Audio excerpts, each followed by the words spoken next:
না খেয়ে দিন প্রচারের কাজে নিজেকে দিয়েছ বিলিয়ে, তাই শুনে কাফেরেরা চিনল না সে আলো, দুষ্টু ছেলেদের দিল পিছু লাগিয়ে।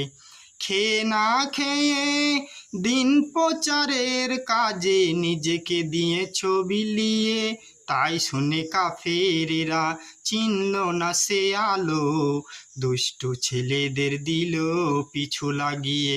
পাথরের আঘাতে ক্ষত বিক্ষত হলো, সারা শরীর গেল রক্তে ধুয়ে। হে রাসূল তোমাকে ভুলি আমি কেমন করে, হে রাসূল তোমাকে ভুলি আমি কেমন করে।